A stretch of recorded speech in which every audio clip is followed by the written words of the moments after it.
Get your head out the window! Get your head out the window! Remember when we first met John McClane? Argyle picked him up from the plane and took him down the Nakatomi Tower at the Christmas party. And the terrorists were overzealous, but it was sweet when they killed Ellis. And with a little help from Alan, John McClane kicked ass. Welcome back to Shat the Movies, the podcast where we answer the question, were the movies we loved when we were growing up really that good? Have you ever caught yourself thinking, why don't they make movies like they used to? Can you still remember spending your Friday night searching for the perfect movie rental at Blockbuster Video? Do you know what Blockbuster Video is? If you answered yes, then this is the podcast for you. I'm one of your hosts, Gene Lyons, and alongside me are my co-hosts, Ash Horsehead Mumsley. Hi, y'all. And Big D Dick Ebert.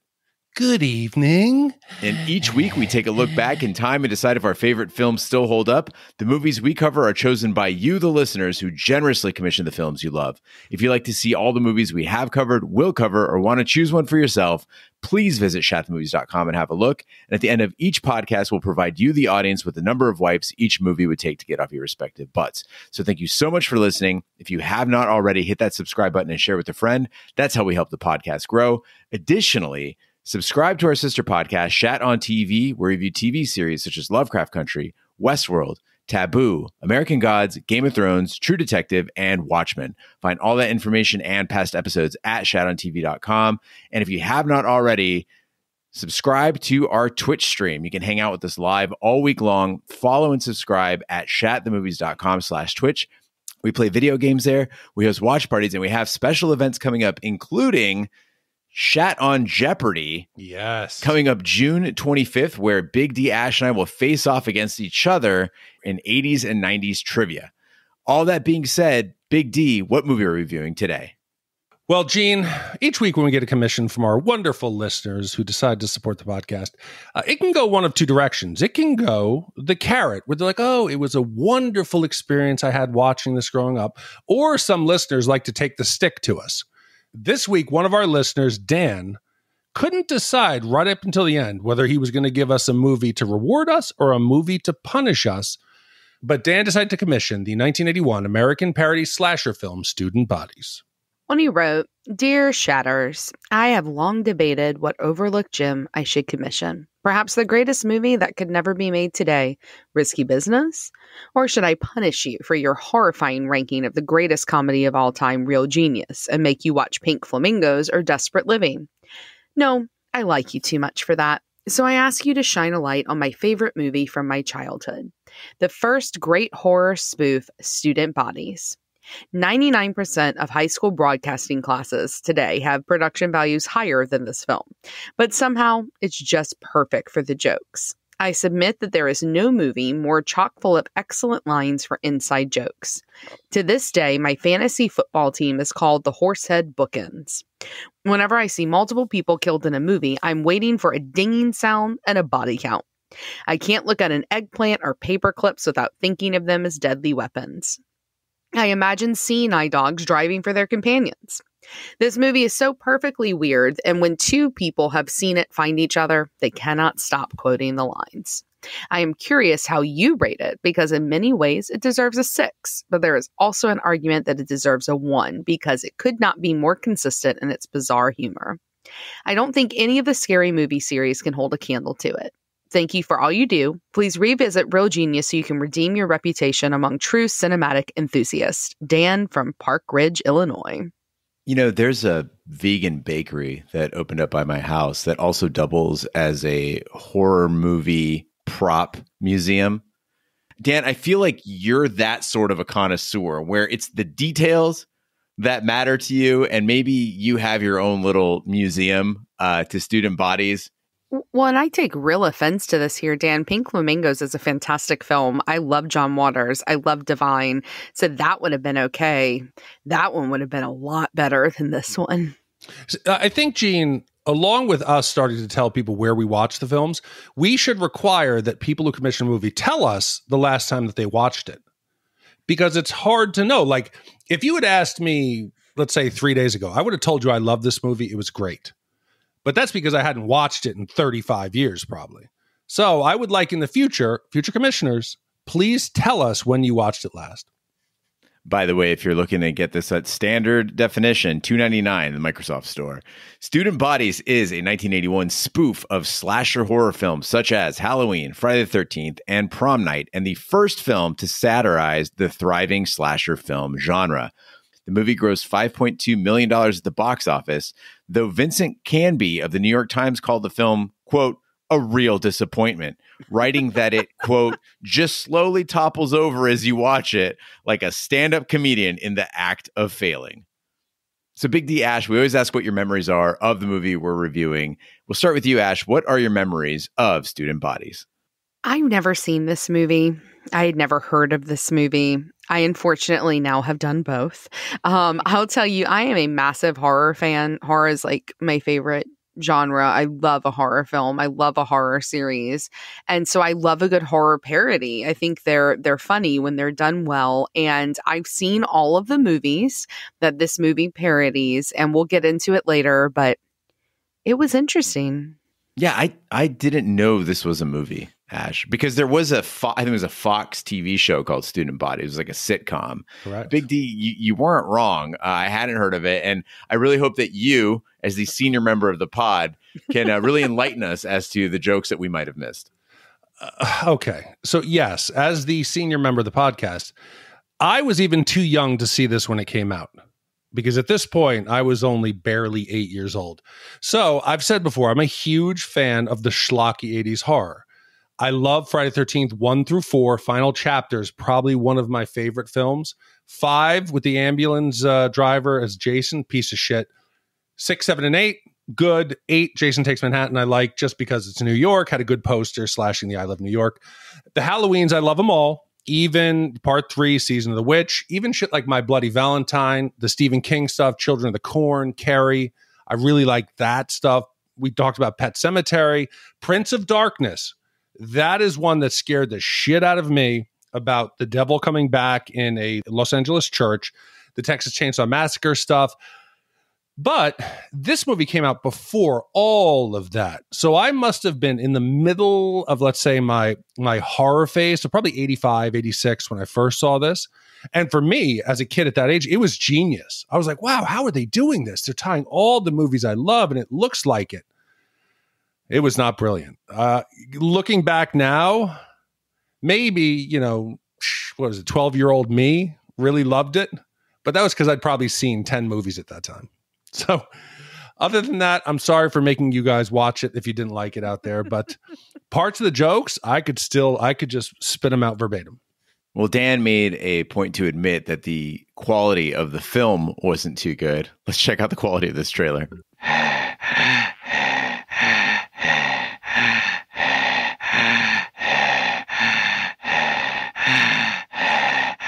Hello, it's me, the heavy breather from every horror film you've ever seen. You know me. First I terrorize my victim by the telephone.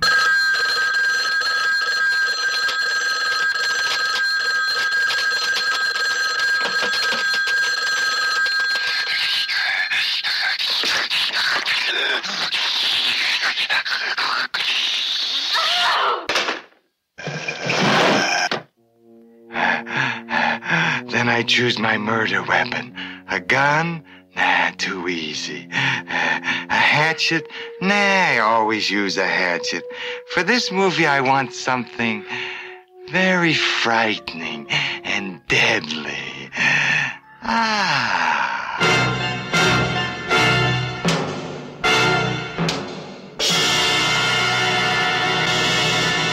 Then I climb the stairs to surprise my victims.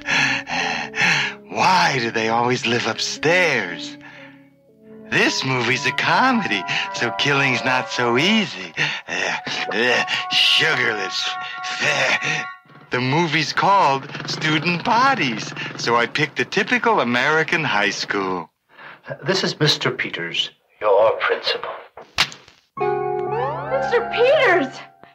You're naked! Yes, Toby. All these years I've been secretly naked underneath my clothes. Meet the rest of the faculty.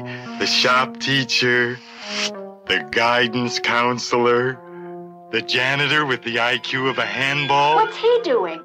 sex education teacher. This is totally unnecessary, ugly, and gets in the way. Everybody's into sex. Last night he gave me a hickey right here. And your mother?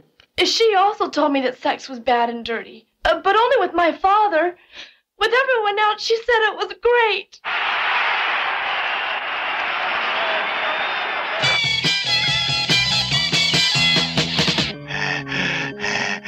I'm into murder myself, and student bodies are gonna be everywhere. Dead bodies downfield. 15-yard penalty.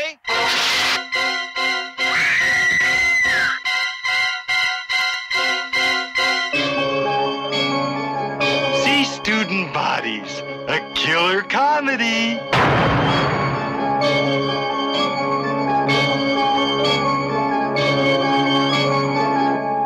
Student Bodies is about a serial killer who stalks students at Lamab High School while at the same time voyeuristically watching them. The killer calls himself the Breather, presumably because the killer is always breathing heavily. Okay, so as Dan said, the movie starts out kind of smart. You got those shaking opening credits and all the cliches from Halloween. I mean, it looked like shot for shot like the opening of Halloween. I was like, okay, like they really did their homework. But immediately things start going wrong. They get me with the first joke. It's like, you know, it's setting the date in the place, Halloween. I'm like, okay, and it's like, and Friday the 13th. I'm like, haha, that's impossible. And it's Jamie Lee Curtis's birthday. I'm like, oh, it's going to be that kind of movie. But then they have to have like the heavy breathing. The breather is having a hard time going up the stairs. Then there's gum on the railing. And then there's gum on the stairs. And then the breather is narrating, oh, I stepped in some gum and I'm wearing galoshes. Why am I doing this? And the problem here is that if you were making fun of a genre that took itself very seriously, this would work. But horror movies, one of the most incredible things about them is how self-aware they are. I mean, this would be like a guy walking in, knowing he's very short, playing off the fact that he's very short, and then somebody making a short joke about the guy. It doesn't hit because he's already self-aware of the fact that he's short and he's comfortable with it. I think when we record the podcast, it's important to be able to self-edit, because in your mind, you're thinking about the topics you want to talk about. You have to be able to decide what's worth talking about and what's not. And whoever wrote this movie could not do that. They could not decide. Every idea they got, they tried to jam it in there. And some of the tropes work. Yeah, right when I'm angry about the gum on the stairs, sugar-free gum, I'd kill the person. I get a good one that I like. They take on the trope of the killer selecting their weapon. And he's like, is it going to be poison, the paperclip? I'm like, okay, it's a little bit different. And the stuff where the killer's going up the stairs and he's like, oh, the stairs, la, la, la, la, la, la, la. I hope little bits I liked. 2 out of every 8 jokes I thought were funny. I don't know. 2 out of 8, I think is generous. It's a bit high. I think it's a bit generous.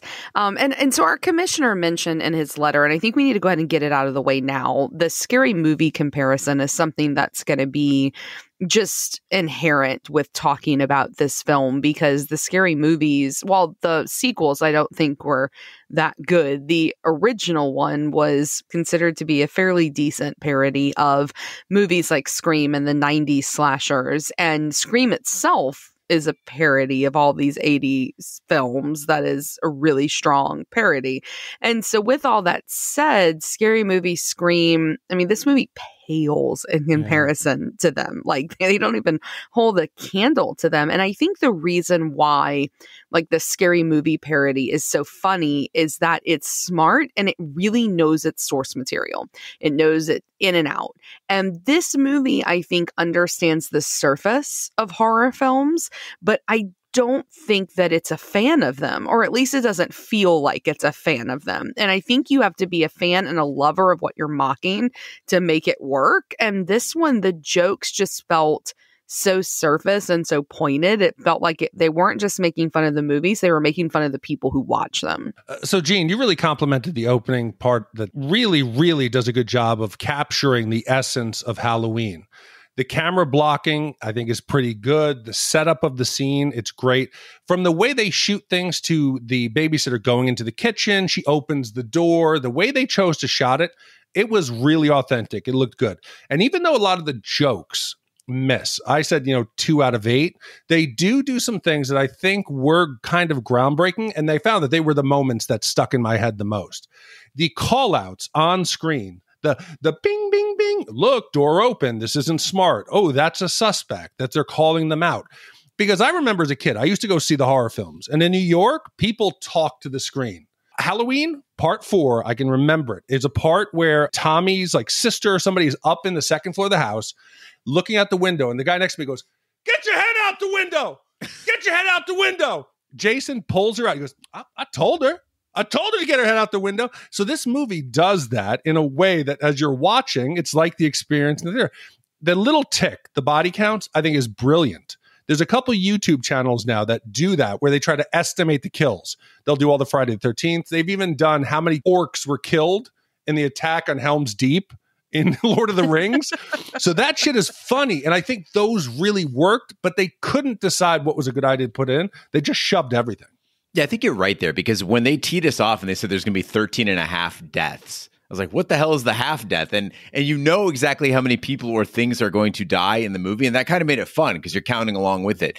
If they could have just filtered out the stuff that didn't work, you did have some underneath it all stuff that did work. I did enjoy when they pointed out, yeah, this door is unlocked, that door is unlocked. Like that worked out. But then you had to juxtapose that with there's a dog in the yard and it's making cat noises and farting. Yeah. Like, why?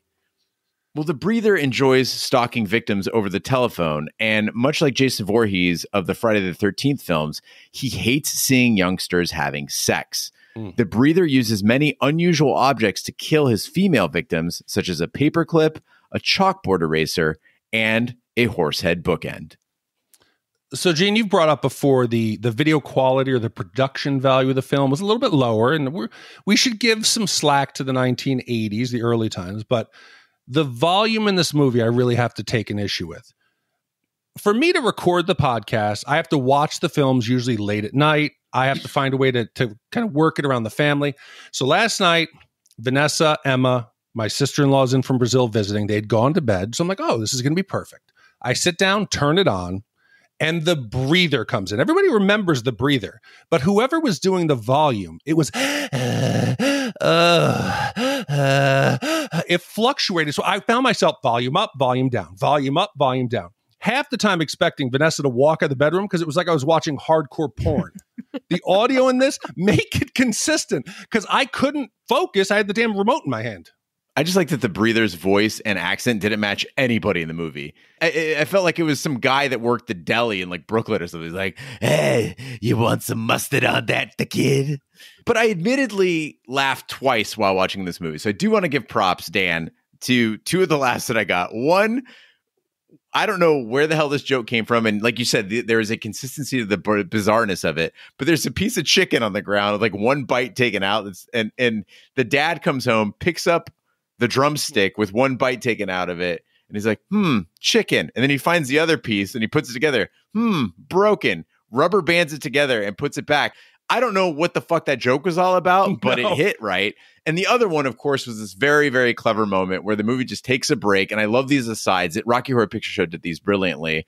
A message from a very stiff guy in a suit sitting at a desk, and he points out the fact that in order to get an R rating, they have to have certain criteria, either cursing or having gratuitous nudity. And you're thinking you're going to get tits, like in the next scene or something like that. And then no, he just looks straight in the camera and says, "Fuck you." Yeah, well, and I mean, there also is the guy that you're expecting to be a suspect, the janitor, when he's sitting there with a blow-up doll at the football game, and then he stands up and the blow-up doll like floats away into the sky. I mean, that one also, I actually really did laugh out loud at because it was pretty fucking funny. But it's what he says. Women leave Malvert. All women leave Malvert. Malvert, by the way, he's got fucking like multiple joints. The way that dude moves is comedy gold. He's like Gumby. I don't know how I didn't see him in things, but I laughed at the funeral scene towards the beginning where he's like, "Okay, everybody give us a big cheer." And they're like, "Give us a boo.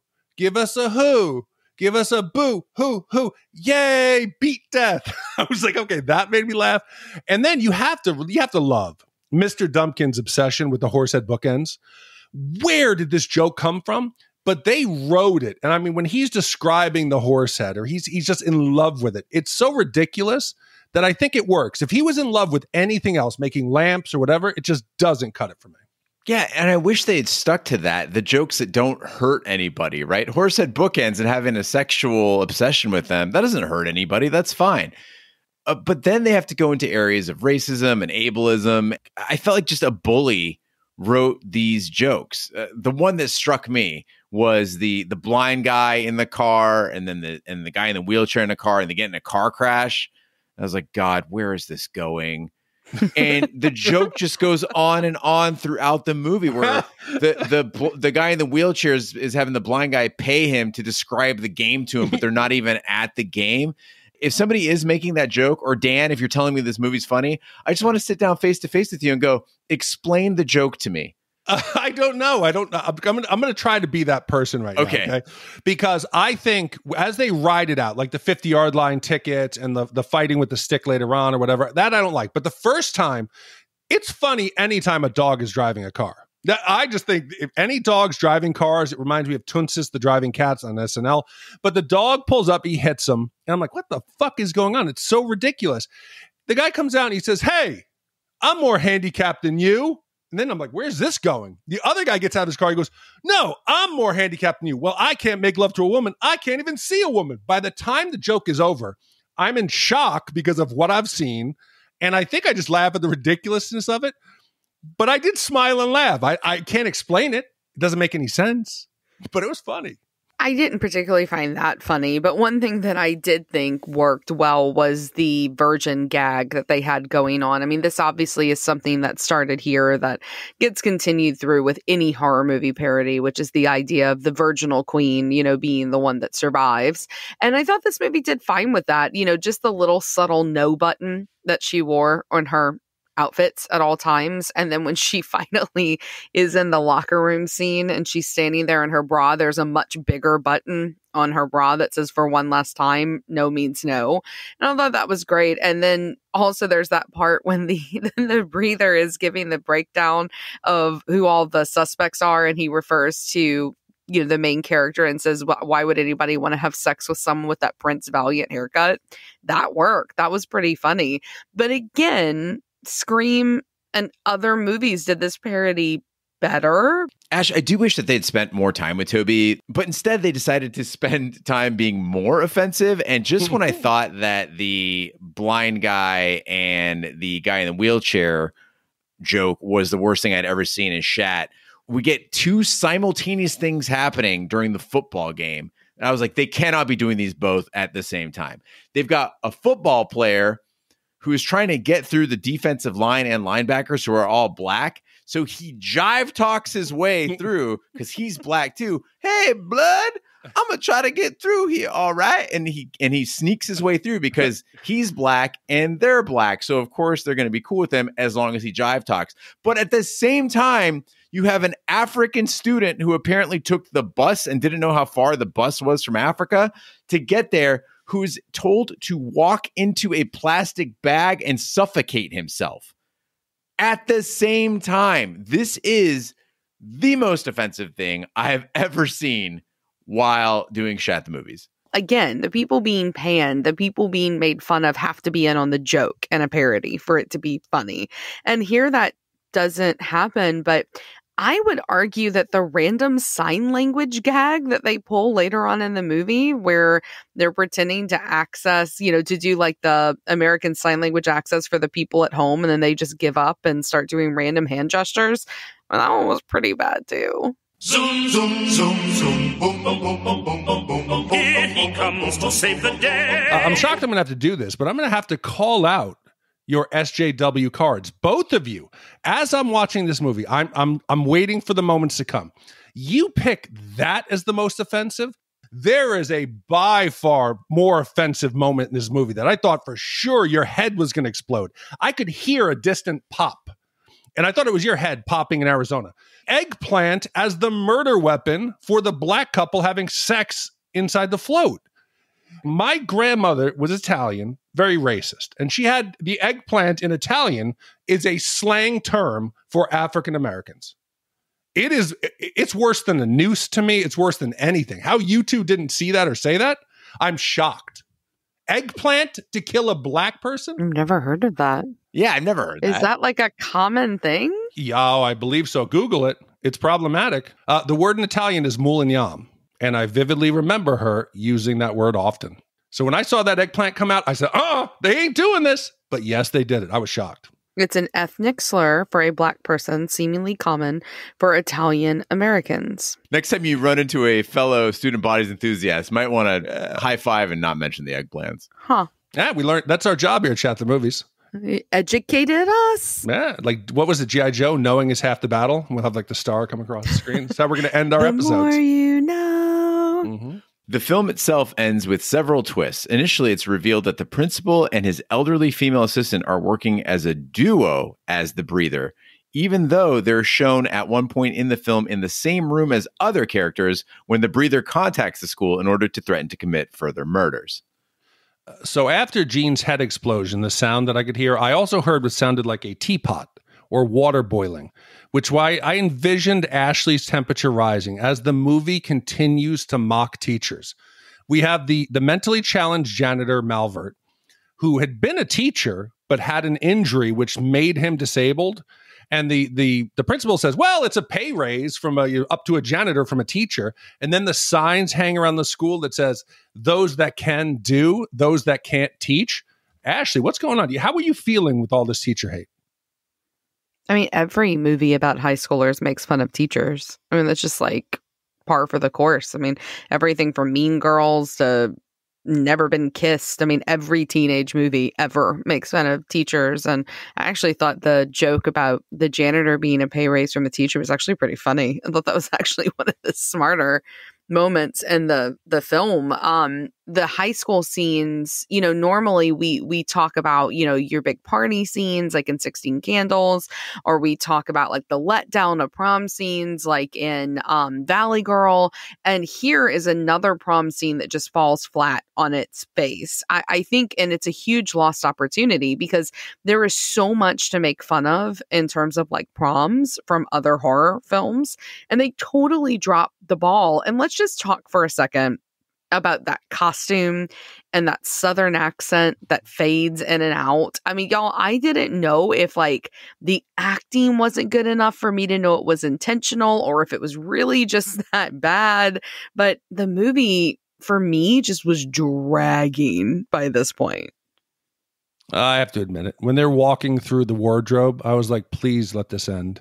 I actually found myself wishing that we were watching next week's movie, and that one's no picnic either. But Ash, you had to have laughed, I thought, when they said it was the costuming for the non-musical version of Grease because they couldn't get the rights to the music. That was Sandra Day. Would you watch Grease too? Because I know you love it. If it was the non-musical version. Well, no, because it's a musical, and that's what makes it fun. Yeah, it'd be like, do you want to watch the non-sports version of the Super Bowl?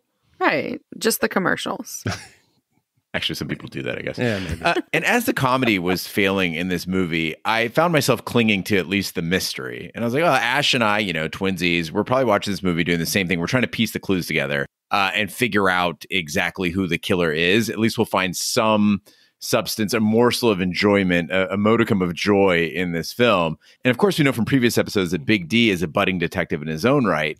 So yes. I just imagine that everybody was pissed off by the reveal at the end because the only joy we found was trying to solve the whodunit. And then this movie lacked the class to satisfy even that. If you follow the clues, the killer doesn't make any sense at all. Yeah, it doesn't. And I have to say, bringing up another film 4 years later, Clue, the movie, would do this so much better because I think it really pulls from this type of parody. You got the constant suspicion where everybody's suspecting everybody else. And then you've got the silly screen cuts with the weird, suspicious music. And, this movie does all those things. And so it's reminiscent of Clue in a lot of ways. But again, Clue does it better. And I don't know, guys. I think maybe if Tim Curry had been the principal, this movie wouldn't have sucked so badly. I can't believe I'm going to say this. I think you're right. I think a Clue ending or Tim Curry both could have saved it. I can't believe it. I guess I'm the odd man out here. I thought the principal was like the shining star of this movie. Ooh. The principal and Malvert was what worked for me. Malvert is great. No. Well, Student Bodies goes on to reveal that the entire film was a fever dream caused by the main character, Toby, being sick and consumed by overwhelming sexual repression. The jock-like shop instructor is really the school's French teacher. The stuck-up would-be prom queen is actually the school nerd, who is given the crown by Toby after she wakes up due to her kind nature. And a local ROTC cadet is a punk.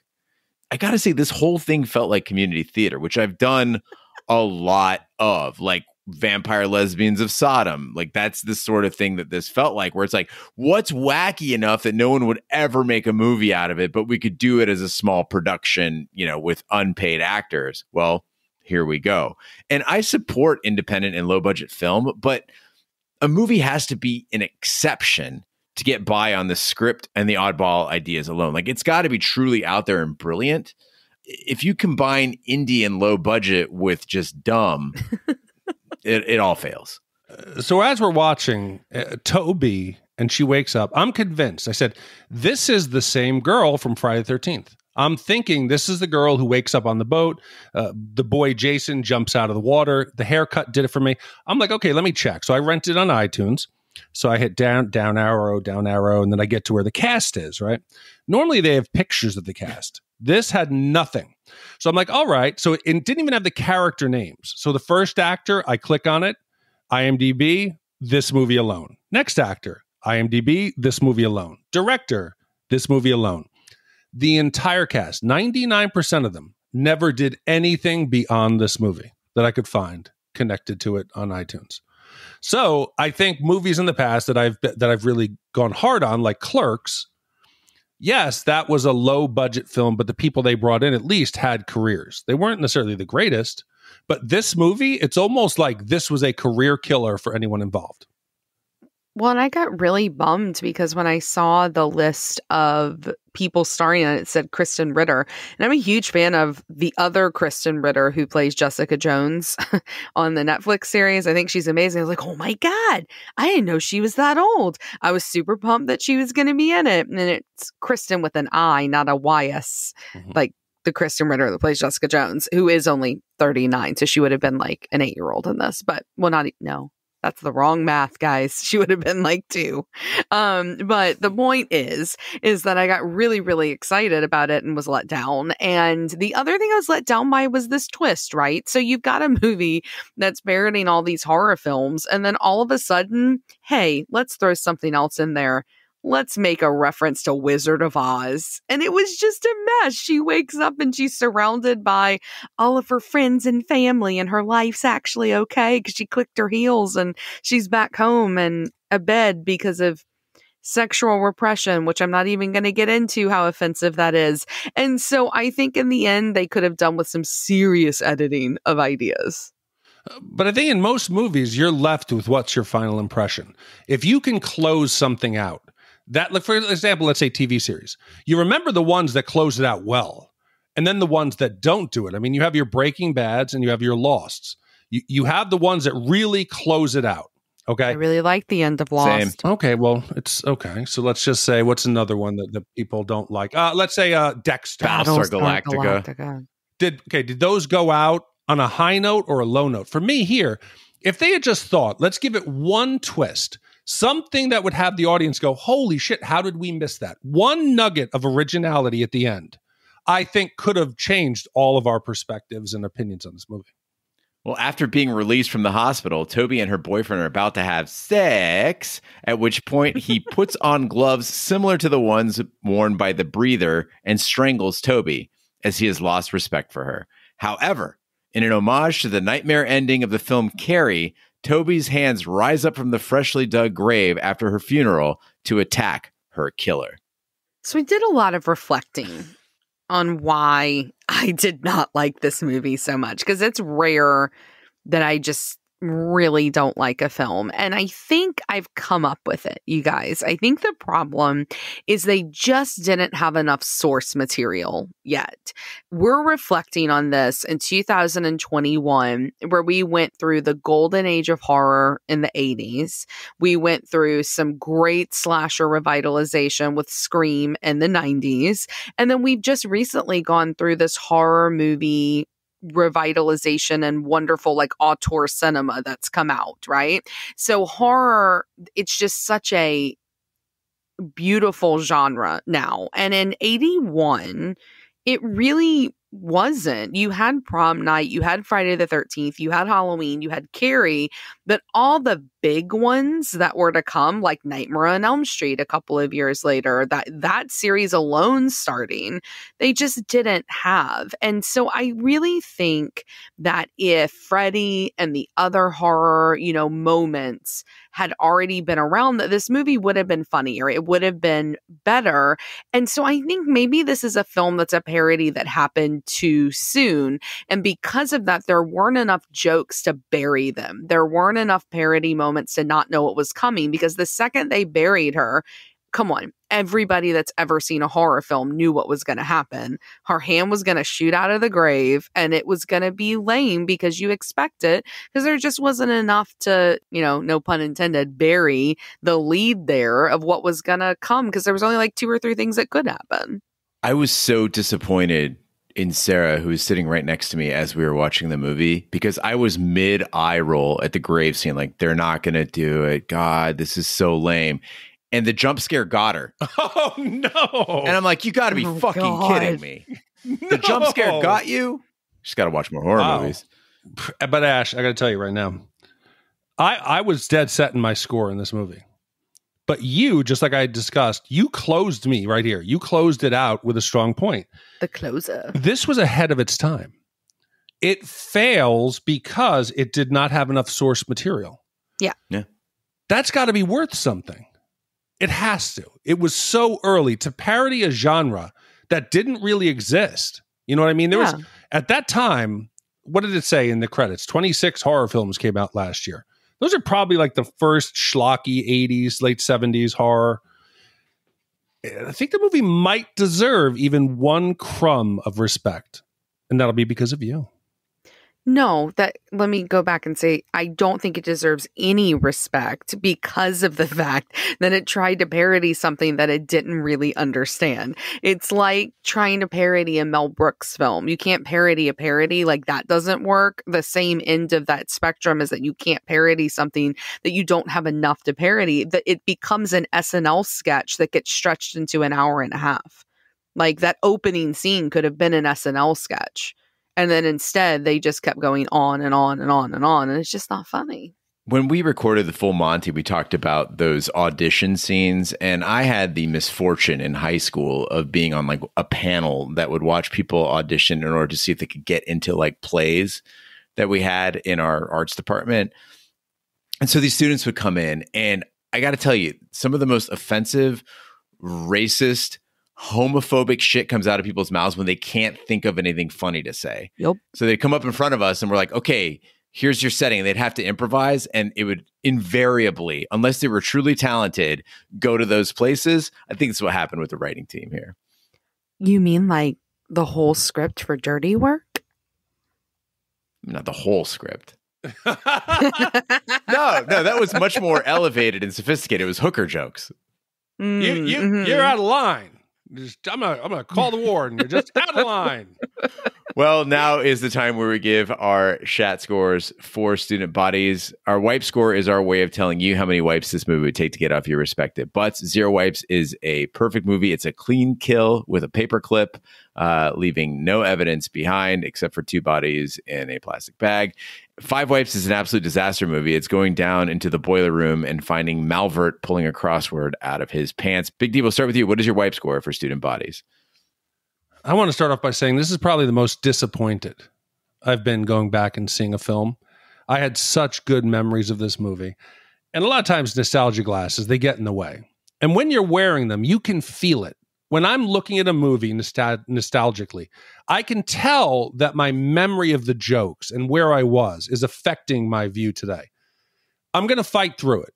Even Ash, you're right. It does not deserve the respect of taking that off because it was parodying a movie. I found myself halfway through wishing it was over, and I rarely feel that in a movie. They had such good bones to this. If you'd pared it down, I would have loved to have seen this as a series of SNL sketches. But as an hour-and-a-half movie, it drags. It's not funny. There are some great moments within it, but I could not in good conscience recommend this movie to anyone. If I wasted someone's hour and a half of their life, I would feel guilty. It was like when I worked timeshare. Looking at people as they knew they were wasting time in their lives, it made me quit after just a couple months. So I've never done it before, but don't watch this movie. Don't. Go out to a park. Go adopt a pet.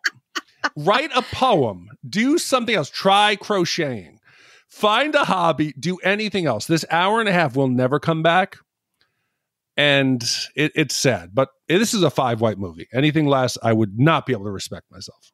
Yeah, I completely agree with you. I actually went back and looked at our other movies that people gave 5 wipes to, and they're better than this one. I think that this is our new low standard. And let me explain why. It isn't just because it was boring. It isn't just because it's not really that funny. It's because this movie has no heart behind it. I argue that Speed 2 Cruise Control has some heart to it. There's a great jet ski scene, not a 5-wipe film. I would argue In the Mouth of Madness. It's crazy, it's kooky, but it has more heart than this movie. And I didn't mean to make that rhyme. But, you know, I think that movie, again, it was trying to do something. There was heart behind it. Willow, they're cute. Heart behind it. This one had none. And I think that's what this is. For now on, whenever we go, you know what? Is this a 5-wipe film? I'm going to go, is it better than Student Bodies? And if it is, then it's not a 5-wipe film. This is the consummate 5-wipe film. It is what we will define 5 wipes as from now on. I think, Gene, forevermore, you'll have to say a 0-wipe is X and a 5-wipe is Student Bodies, because this is a 5-wipe film. It sucked. People have written in and said, Gene's going to give this one 5 wipes. This is finally going to be the one where Gene gives it 5 wipes. And I've always said that I would reserve my first 5-wipe movie for something that was an utterly garbage film, which we've had many of, but also offensive and just mean. And I never thought we would find that movie, but Dan said, hold my beer. This is an absolute disaster movie. It is the worst movie I have seen in my entire life. This is 5 wipes for me as well. Wow. Historic day. I am so proud of you, Gene Lyons. So, Dan, if you weren't pleased with this recording, if you felt we were too harsh on the movie, if we crushed your dreams, know that at least you are a piece of history here on Chat. This is likely to be the worst score we ever give a movie. Well, I just want to point out, he did say that, and he predicted a 6. So, you know, low bar. If it were possible. But in defense of the 80s, Gene, I think we should categorize this as a 70s. It's 81. It's so close. The 80s, if this is a mid-80s, I think this was 70s trash that was produced. Gene was born in 80, so is he supposed to say, you know what, I was born in 80, but really I'm kind of a 70s baby? Yeah, but I'm not going to hold him accountable for what he did as a baby. I'll count him like when he's like 5 or 6. That's when I'll take it. But if you only fucking knew. The 80s, I think, got better. But this one, wow. If sitting on a kitchen floor and eating mortadella was a crime, I'd be in prison. Big D, where does 5 wipes place Student Bodies in the pantheon of Chat? Well, everybody, it's a big day. We've discussed it. This is officially the first 5-wipe film that we have had. This now places it absolutely all the way at the bottom at 212. It now outpaces the other terrible In the Mouth of Madness, Speed 2, Willow, Tequila Sunrise, Showgirl, Safe Men, Fletch Lives. Those don't hold a candle in the amount of shit that will be all over your ass, the floor, the toilet, the walls. This might be a Roger Roper bidet. If there was a bidet vote, this would be it. It is a mess. I'm just imagining all the movies you just mentioned, like looking down on us from heaven and smiling, like, thank you. Yes. Our souls can rest now. Chevy Chase somewhere is feeling real redeemed, guys. Yeah. Zippity Doodah was not as offensive as this fucking movie. Yes, I totally agree. All right, Big D, moving on. We got anything coming in from the listeners? We do, Gene. We have a couple of voicemails, and the first one comes from Nick Cobb discussing Don Sauce. Hey, guys. Nick Cobb calling in. Sorry, I'm walking because I just was asked to leave a grocery store because I yelled out, fuck, in the middle of the grocery store because I just heard Don Sauce commission what was number one on my running list of 2 commissions, which was White Men Can't Jump. So, fuck me. Got to go back to square one. Heads up, if you yell fuck me in a grocery store, a little Mexican mercado, they will ask you to leave. Yep, there's a stop sign right there, dickhead. Might want to let me walk first, thanks. Sorry, I'm walking. Getting my steps in. Yeah, so I, as winner of the Shat Fantasy Football, I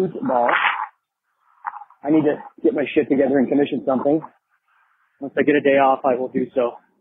But wanted to share that little note. Don't scream vulgar language in a Mexican mercado, or you will be asked to leave. Don Sauce swooped right in from underneath me. All right, talk to you guys soon. Hey, you can always do Basketball Diaries, which I thought he was going to do. I just want to share a quick fuck me story. I went out to the gas station yesterday to get which I now know is a 5-gallon tank of ethanol-free gasoline for my lawnmower. As I'm filling the tank safely out of my vehicle on the floor, I'm envisioning Zoolander and them all waving the gas pumps around, and they're wake me up yes, before you go. So as I'm doing that, I'm looking at the flow out the nozzle. And at that point, I didn't know the exact size of the can. So I'm like, all right, I can't tell. Is it foamy? Am I getting to the top? So I'm adjusting the nozzle. It comes out of the can, goes all over the can, and the can's angle at the top sprays it all over my shoes, my feet, my socks. And I go, fuck me. All I hear is a woman laughing. She pops her head out from behind the gas pump and she goes, I say that to myself every day. And she gets in her car and drives away. So the fuck me moments happen, everybody. But yeah, I think I might have to throw those sneakers away. Well, our next voicemail comes from one of our prolific commissioners, Steve W., in discussing the Adam Sandler movie Click. This is Steve W., also known as Hot Sauce Steve. So, in defense of Click, I love the movie. I think it has a great cast. It's really funny at the beginning, then it gets really serious. I don't know. I loved it. I thought it had a great lesson to the movie. And then in regards to Don Sauce, yeah, you got lucky. You beat me in the semifinals, barely. But next year you're going down, sir. I will be the one true sauce to rule them all. See you guys in fantasy football who are part of it in September. If you guys are missing out on all this, by the way, you're out there listening. I realize that there's like 30 people in our Discord and like 30,000 people listening. So just so you know, and any of you can join us on Discord at shathmovies.com/Discord and know who all these people are, interact with them if you want to. If you find them nauseating, then just continue listening to the podcast and you don't have to join us on Discord. But join the Discord. And Click. Yeah, it's got a message. We'll just leave it at that. It's got a message. After hearing Steve W. there, he seems like a guy who would like Pixel. That Adam Sandler where the video game characters come alive. I could see that. I could picture him sitting there and like really feeling nostalgic. So Steve W., let us know. Our final voicemail comes from one of our favorite listeners who calls in. And it's about a commission, possibly. And it's Tom from Texas. This is Tom from Crane, Texas. I'd like to start off by saying I have not commissioned a movie yet because I am on a fixed income and a really, really, really tight budget. As I know, you guys are booked up with commissions well into next year. However, I would really, really love to special commission a movie that is coming up on its anniversary release date in July of this year. That movie came out 38 years ago on July 29th, 1983. I would really love to commission the original National Lampoon's Vacation. As I was 3 when that came out, I did not see it until about 12 years later in July of 1995 when I was 15.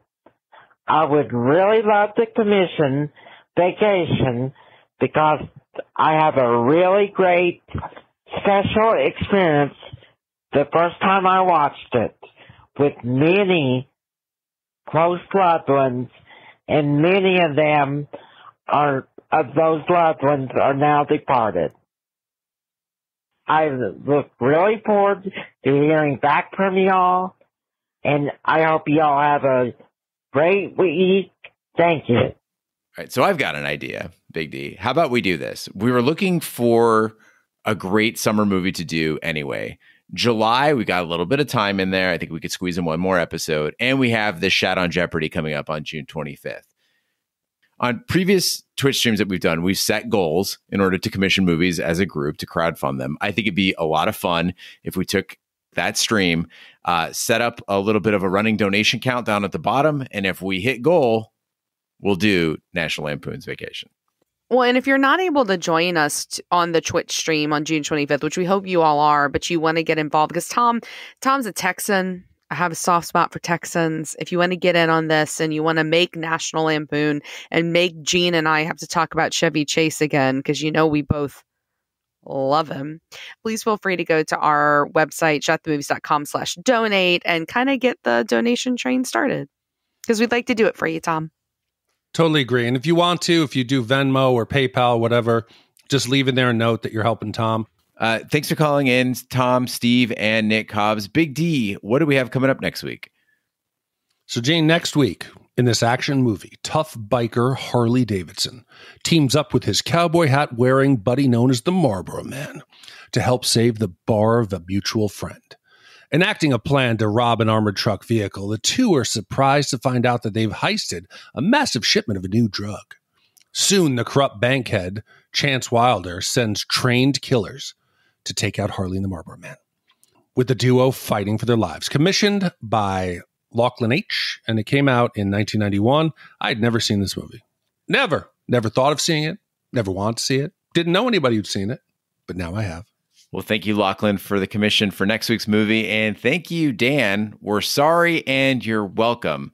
That concludes this week's episode of Shat the Movies. Be sure to follow us on social media and share with a friend. We're on Facebook, Twitter, Snapchat, and Instagram at Shat the Movies. You can email us, host@shatthemovies.com. Support the podcast by shopping our Amazon affiliate link, completing a free anonymous survey to help attract advertisers, buying our merch, or commissioning your own movie. Find all that information by visiting our website, shatthemovies.com. Also, you can check out our sister podcast, Shat on TV, where we review TV series such as Lovecraft Country, Westworld, True Detective, Taboo, American Gods, Game of Thrones, and Watchmen. Find all the information on our website, shatontv.com, wherever fine podcasts can be found, including iTunes, Google Play, Stitcher, and YouTube. Be sure to subscribe, and if you stop by iTunes, please be sure to leave a review. That helps the podcast grow. On behalf of my co-hosts, Ash and Big D, I'm Gene Lyons. Be sure to join us next week for the following movie.